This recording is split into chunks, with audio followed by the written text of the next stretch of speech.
दोस्तों, मेरा नाम प्रदीप है। आज मैं आपके सामने नई वीडियो लेके आया हूँ।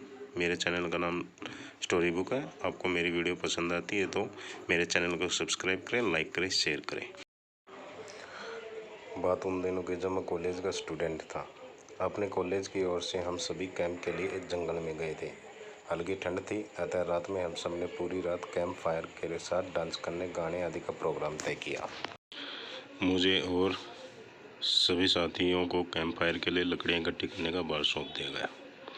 मैं निकला तो सबके साथ ही, लेकिन जंगल के प्राकृतिक सौंदर्य में भटकता हुआ अकेले बहुत दूर कहीं निकल गया। अचानक आसमान बादलों से भर गया और गरज के साथ बारिश होने लगी। बादलों के लगातार गरजने से मैं पेड़ के नीचे खड़ा रहना मुनासिब न समझकर आसपास किसी घर की तलाश में एक दिशा में भागने लगा। मुझे कुछ ही दूर पर एक लाल ईंटों से बनी शानदार बिल्डिंग नजर आई। बिल्डिंग रोशनी से पूरी नहाई हुई थी और उसमें ढेर सारे लोग हैं, ऐसा दूर से ही लग रहा था। मैं तेजी से भागते हुए उस बिल्डिंग में जा घुसा और सामने से आती हुई एक खूबसूरत नर्स से टकराते टकराते बचा। नर्स ने मुझे गौर कर देखते हुए कहा, बहुत अधिक भीग गए हो, सर्दी लग जाएगी। उधर बाईं ओर एक स्टोर रूम है, वहाँ जाकर जो भी मिले उससे कहना सिस्टर जूलिया ने दूसरे सूखे और साफ कपड़े मुझे देने को कहा है, वह तुम्हें दे देगा। मैं हक्का बक्का मुंह फाड़े सिस्टर जूलिया को देखता रहा। मुझे एकदम से यह समझ नहीं आया मैं क्या करूं।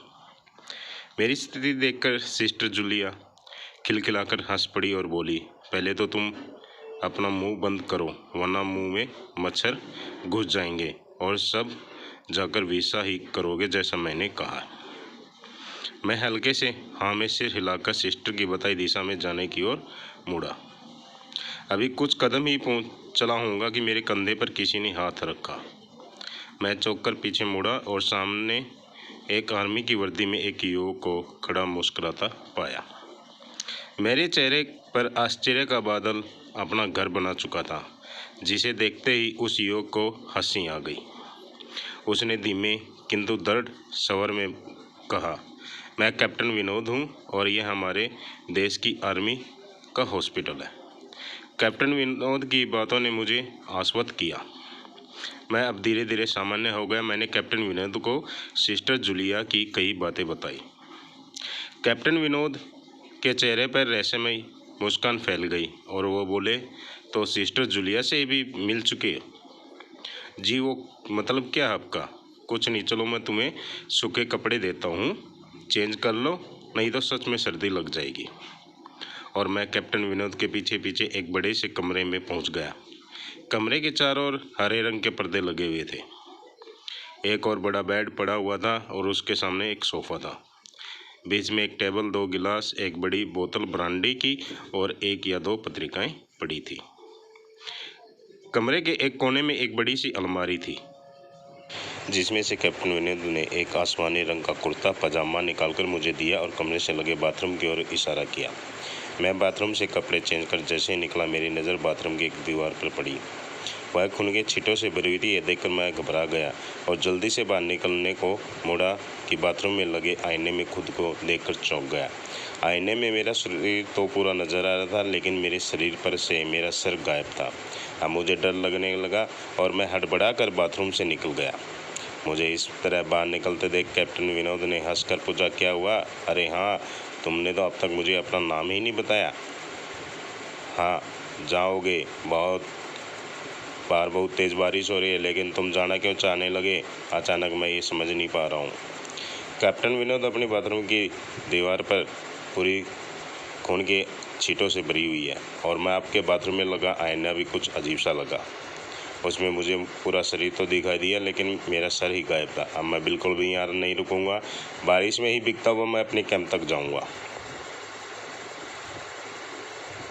कहते हुए मैं कमरे से बाहर जाने की और दरवाजे की तरफ बढ़ा। रुको, तभी कैप्टन विनोद की कड़कड़ी आवाज़ गूंजी, तो तुमने सब कुछ देख ही लिया?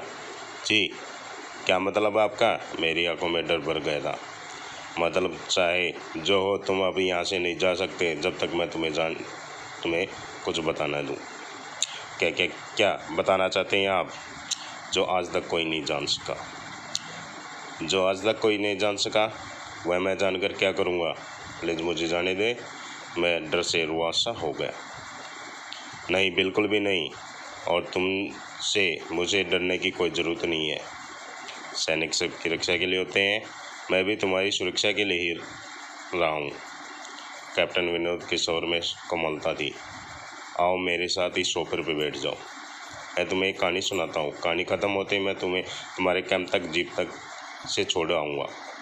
वैसे भी तुम अपने साथियों से काफ़ी आगे निकल आए हो, वहाँ तक तुम अब चलते हुए शायद पहुँच ना पाओ।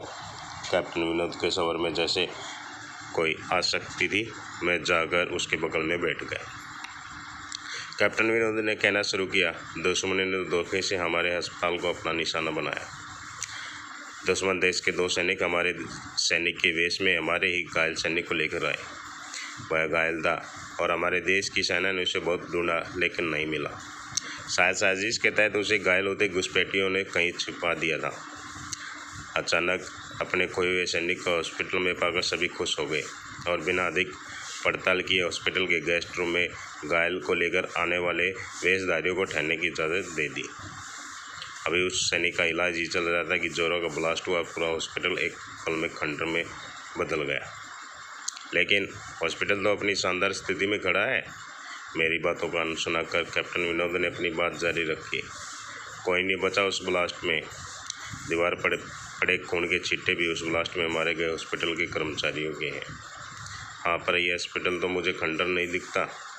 जो हम कैप्टन विनोद के चेहरे पर रहस्य भरी मुस्कान फैल गई और उनका चेहरा अजीब भावों से भर गया। मैं उनके चेहरे को देखकर अंदर से दहल गया। फिर भी मैंने हिम्मत कर पूछा, आप उस ब्लास्ट में कहाँ थे? सुनते ही कैप्टन विनोद ठेका लगाकर हंस पड़े और मुझ पर एक भरपूर नज़र डालते हुए कहा, यह कहानी आज से मात्र 10 वर्ष पूर्व की है और मैं आज से 50 वर्ष पहले मर चुका हूँ। इसके आगे उन्होंने कहा, मुझे कुछ नहीं मालूम। चेहरे पर गीलेपन का एहसास जब काफ़ी हुआ तो मैं जैसे नींद से जागा। मुझे घेरे हुए मेरे सहपाठी और टीचर खड़े थे। मेरी आंखें खुलते ही मुझे सुनने का, थैंक गॉड तुम्हें होश आ गया। क्या मैं बेहोश था? आज तुम जंगल में जाने कहाँ भटक गए थे? जब सभी लौट आए और तुम नहीं आए तो हम सब मिलकर तुम्हें ढूंढने लगे।